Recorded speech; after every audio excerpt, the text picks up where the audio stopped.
Pardon the interruption, but I'm Mike Wilbon. Tony, a Florida man was caught with a full rack of ribs down his pants. Tony Kornheiser, wow, the best I've ever done is a half rack. Yeah, a Florida man. Are we going to get to the point where we don't believe any of these stories out of Florida? Are we going to get to that point? I'm close. There is a now. website, I believe, called Florida Man Friday, which provides. Are you serious? Yes, which provides all of these stories. All of these stories are true. I mean, I don't believe any of them. Oh no, you have to believe them. They're actually all true. No. They're true. It's so easy. You just take a rack of ribs, you stick it down your pants, you try to walk out. I mean, that's easy to see happening. And such a great term, a rack of ribs. Rack is great. Welcome to PTI, boys and girls. In today's episode, under the table payments, a fractured forearm, and the Jeopardy guy. But we begin today with the Nuggets-Blazers game from last night. Portland won that game in Denver to even the series at 1-1 and steal home court. Damian Lillard scored only 14 points and shot just 5 for 17. Wilbon, if Portland can win with Lillard being just another guy, what does that say about the Denver Nuggets? Well, Tony, they can't win the whole series with him being just another guy. They got other guys, too. C.J. McCollum is a player, and he came up enormous last night. And by the way, Enes Kanter, who's playing with a partially separated shoulder, has had big numbers. I mean, big numbers relative to a guy with one arm. I mean, you know, he's wearing a sleeve and a brace and and he's running guys over and knocking them out. Good, let him run them over. Yeah. That's part of basketball. It'd be okay if it was somebody you liked. But Enes Kanter who the Knicks threw out, and they couldn't find any use for him. Right. Enes Kanter's got a role there. Good for Portland. Yeah. And I'm not rooting against Denver because Denver's appealing too. But it doesn't say as much about Denver as it says about Portland. Let me tell you what says something about Denver, okay? Because Lillard was nothing special. Denver shot 6 of 29 from 3 and 34 of 98 from the field. And Mike, you can't beat anybody in the NBA shooting like that. You can't beat the Knicks like that. I would never count Denver out because they won 54 games this year. That's right. They can go to Portland and split. They can go to Portland and win too. But you say that, you know, Lillard can't have more games like that. Denver can't have games like this. That's terrible. Can't you? What did they get in the second quarter at home? Like 12 points, something like that? I mean, Tony, can't win that. It was a very, you look at that sort of thing and you say, okay, is Portland doing something defensively? Portland scrambles. They've gotten better defensively, a lot better since the All-Star break, but they're not a stopper. And so Denver was off at home. And look, being off in one game in a series at home can cost you. Because my bet is Damian Lillard's going to bounce back and be Damian Lillard. And particularly in 2 games at Portland. Can I just say this? Terry Stotts, who's the Portland coach, is said to be a huge PTI fan. So I'm with you. I'm with you. Tony, I know you don't even want to talk about hick outposts like Denver and Portland. It so offends you. Absolutely not. So let's talk about New York. Okay. Or someplace you think of as New York light. No, Brooklyn. Brooklyn, yeah. SNY, one of New York's 50 sports outlets, is reporting that Kevin Durant, Kawhi Leonard, and Tobias Harris will all consider the Nets as a free agent destination this summer. The Nets have a playoff team and a ton of money to lure a big-name free agent or 2. Tony, let's get right to it.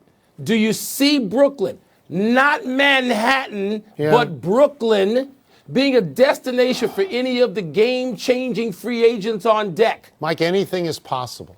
But Brooklyn doesn't roll off your tongue as a glamorous destination. The skyscrapers and the Broadway shows are across the bridge. We've heard this before. And I remember when you took the flag up for Prokhorov, when he first bought the Nets, you said, have you seen the private plane that guy flies? Everybody's going to want to sign with them. And I don't know that they made any particular impact. So my sense of this is that while there are probably, for the top 3 free agents, Kawhi Leonard, Kevin Durant, and Kyrie Irving, probably 4 to 6 teams that any one of them could go to. Maybe Brooklyn's involved, but I wouldn't make anybody the favorite, would you?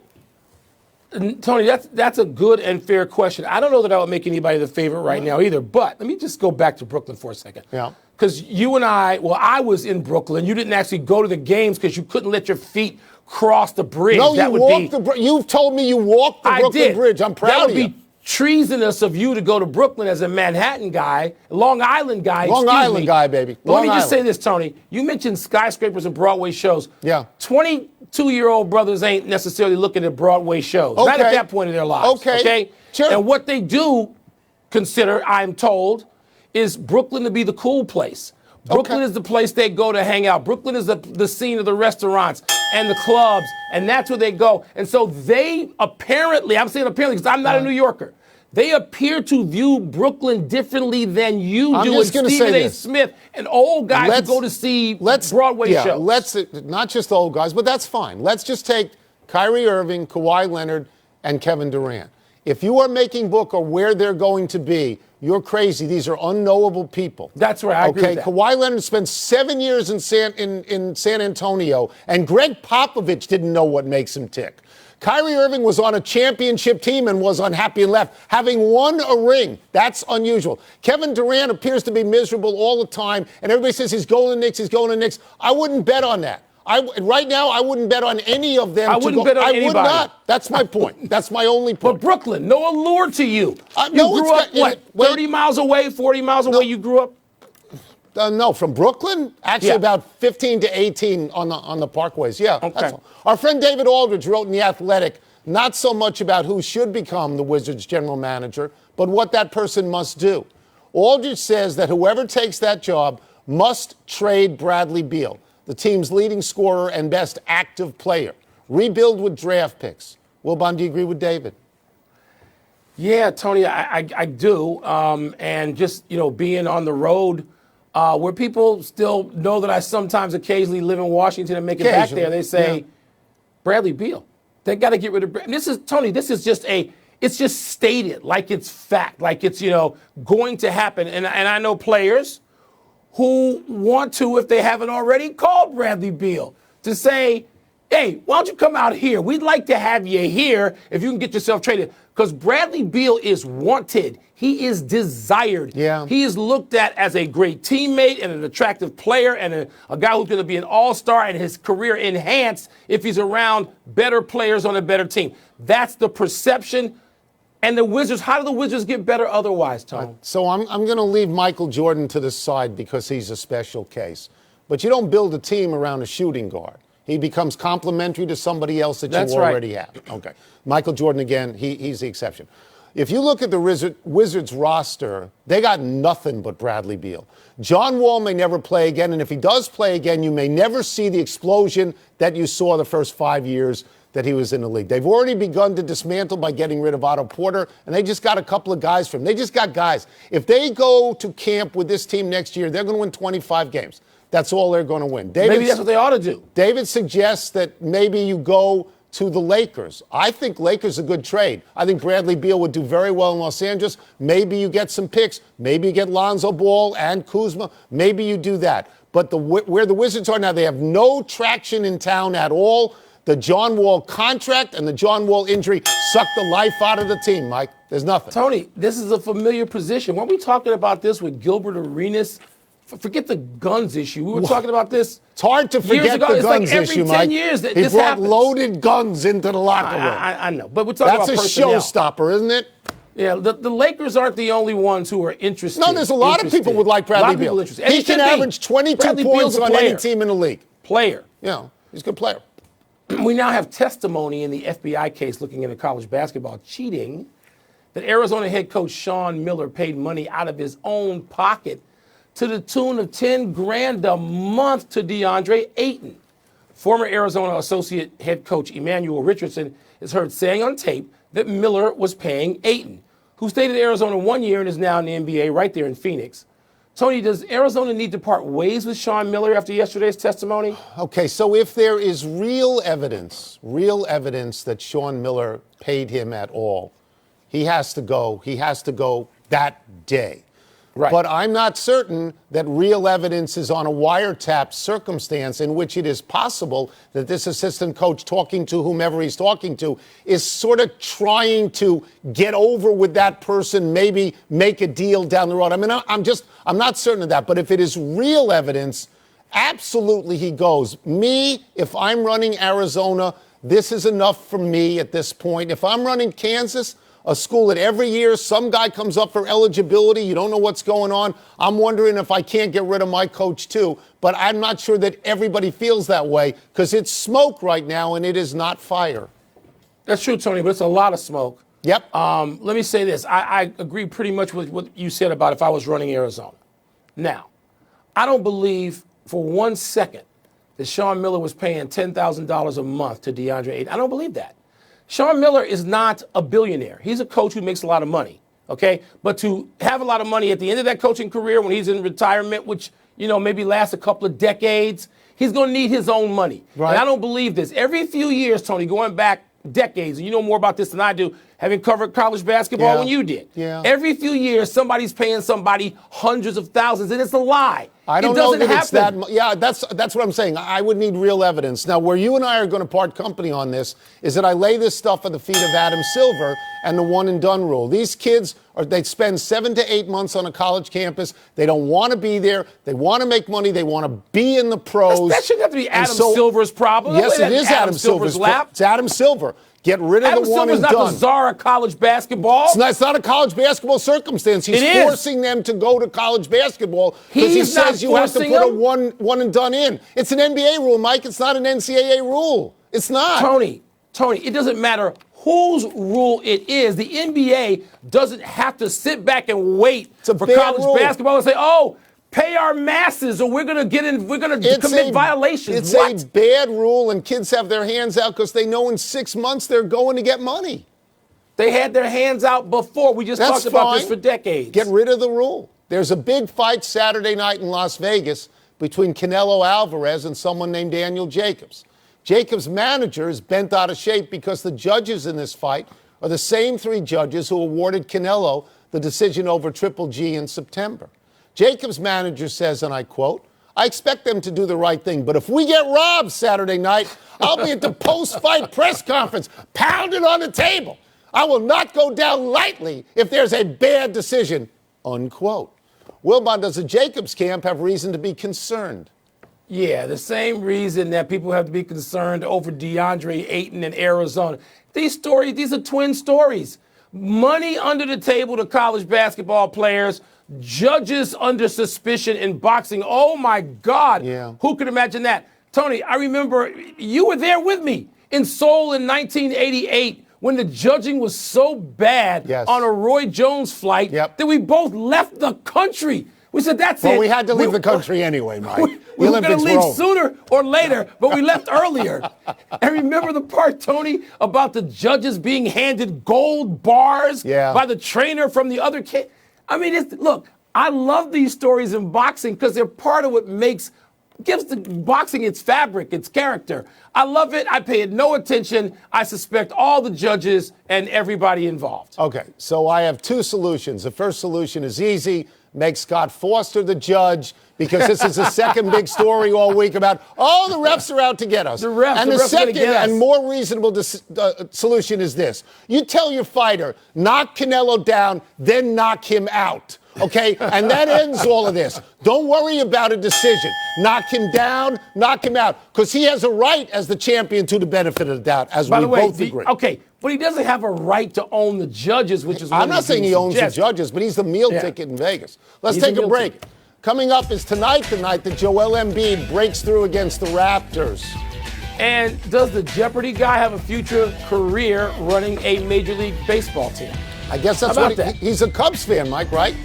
Yeah, I'm going to take Theo over him for the next 10, 15, 20, 30 years. Pardon the Interruption is presented by Hornitos Tequila, a shot worth taking. Part of Happy Hour. Pardon the Interruption. Presented by Hornitos. Part of Happy Hour. All righty then. I got my hat, I got my shawl, my earrings, and my clairvoyance, and I sense the first call. Hey, Tony and Mike. This is Rachel, the intern. Do you see Joel Embiid having a breakthrough game tonight? So here are Embiid's statistics, Mike, for the first 2 games in Milwaukee. He's shooting 7 of 25 from the floor, which stinks. He's averaging 14 points, which stinks. And he's averaging 7 rebounds, which stinks because he's averaging in the regular season 27.5 points and 14 rebounds, which is why people think he's the breakout star. I see him having a big game, Mike. I think he goes home, he has a big game, and I see him in a post-game press conference laughing as he ridicules somebody. Tony, I think he's going to have a big game. It's not a breakthrough game. It's a bounce-back game because, as you mentioned, he's done nothing in this series so far. Yeah. I think several Philly guys are going to have big games They're going to win. And Joel Embiid is going to be one of them, should be one of them, although he's going a lot of that time against Marc Gasol. And so Gasol, no chopped liver. So it's not going to be easy to have a bounce-back game, but I think they win. Next. Hey, Tony and Mike. It's Kyle from Cleveland. I want to know if the Indians are going to be okay without Corey Kluber. Yeah, they're going to be okay, but are they going to be very good? I'm not sure. He hasn't been much this year, Kluber. He's 2-3, and his ERA is 5.80, which is terrible. But he's the number one pitcher on their staff, and over the last 5 years, he has more wins in the American League than any pitcher. Only Max Scherzer in all of baseball has more, and in that time, his ERA was 2.85. He took he's got a broken bone from a batted ball in his right forearm. He's out indefinitely. I think they've got to look at Dallas Keuchel now, Mike. Well, Tony, they got to look at deals somewhere. We also know that there's a kind of ace in Toronto who could be available. We talked about Stroman. that yesterday. Yeah. So Stroman. So Tony, this is just sad to me for the Indians. They're still chasing that World Series they didn't get in 16. And now they're losing their ace. It's tough without your ace right now in any team. Next. Any team. Hey, fellas, this is Dixon. Thanks for taking my call. You see the Jeopardy guy getting a job in baseball? The guy's name is James Holzhauer. He's won 20 days in a row. He's got $1.5 million in winning. He's a professional gambler who has sort of analyzed how to win the board. It turns out he's a Cubs fan. And it turns out his whole life he wanted to be a GM. Nobody's going to give him a GM job. But, Mike, if he wanted an entry-level job in statistical analysis, I think 25 of the 30 teams will give it to him by 7 o'clock tonight. So, this seems to be the way to get into a Major League Baseball front office. Maybe not just baseball, but, okay, if this kid's dream likes was baseball, this is how they get there. Tony, I have talked to presidents of baseball clubs who have said they have guys on their staff who do essentially this. Yeah. And they have never entered a baseball clubhouse, never been in one. And they're employable. So sadly, I think you're right. No, I think he's got a real chance if that's what he wants. He's certainly got enough money to take a low entry-level job. We're nearly out of premonitions, but in our future, I see us discussing who should be the Derby favorite now that Omaha Beach has been scratched. You'll handle that, I'm sure. I will. I can. And an update on the minor league career of Tim Tebow. But you will watch the Derby on Saturday, won't you? You'll watch it. No. Really? Tony, I'm in Houston. I'm at a game. I got a game to cover. At 6:30? I don't know what time it starts. Well, that's the Derby. It's like around 6:30? Yeah, but I got to be in locker room. Oh, what? They'll be watching the Derby. No, they don't watch the Everybody Derby. It's like saying they go to church. Hornitos Tequila, a shot worth taking. Part of Happy Hour. Happy time, people. Happy 66th birthday, Jamal Wilkes. He was called Silk because he was such a smooth player. He was on 2 national championship teams at UCLA, playing next to Bill Walton. 4 NBA championship teams, 1 Golden State, playing alongside Rick Barry. 3 with the Lakers, playing with Magic Johnson and Kareem Abdul-Jabbar. All of those players cast a big shadow. What is strange to me is that after averaging 18 a game in the NBA, Wilkes is now nearly forgotten. That's right, because he didn't shoot threes. They didn't do that back then. This guy was a great player. How about the judgment to always be alongside those Hall of Famers, Tone? Happy anniversary, Damian Lillard, on this day 5 years ago with less than a second remaining and the Blazers trailing by 2. Lillard drained a catch-and-shoot three-pointer to close out the Rockets. Clueless millennials declared Lillard's shot over playoff P last week when the game was tied one of the greatest shots in NBA history when it wasn't even as good as this. So glad we can see Dame being Dame, because there's nothing like a Dame, nothing in this world. There's nothing that says that both those shots can't be among the greatest playoff shots of all time, because they are. You're hating on a small market guy. That's really beneath you. Nothing like a Dame. I told you that. Happy trails, Omaha Beach. The Derby favorite has been scratched with an entrapped epiglottis. This is a throat injury that is not considered career-threatening. In fact, early reports indicate the horse could be ready in 3 weeks, which would make him available for the last of the Triple Crown races, the Belmont Stakes. In his absence, the new favorite is Bob Baffert's Game Winner, and that's the horse my friend Eddie picks. How about you? You know, I want to do a little reporting and find out if Dame Lillard owns part of Game Winner. Is there such a thing? Can you do that? Do you think Sure. he does? Really? All right, we'll see. Let's go to the big finish. Noah Syndergaard pitched a 4-hit shutout, hit a solo homer to lead the Mets to a 1-0 win over the Reds. You've got to be impressed with that. Of course, Tony, that's the definition of two-way play right there. The Hurricanes are up 3-0 on your Islanders. Defend your team. I can't. I mean, I'd like to. I'd like to see the Islanders win, but 3-0, this just doesn't look good. Steve Weish of the NFL Network reports that your boy Marshawn Lynch would return to the Raiders if the team wants him. Do you see that happening? I got 2 words. So what when it comes to Marshawn Lynch at this point? Tim Tebow hitting 143 in AAA through 21. Your thoughts?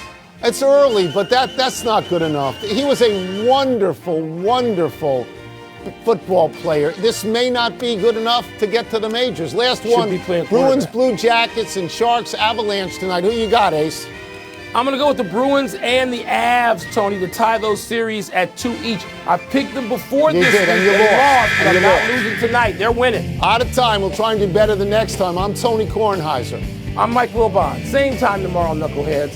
You can get the PTI podcast on the ESPN app or Apple Podcasts. Alex Beach won the PGA tournament. All the club pros to get to Beth Page. Shout out.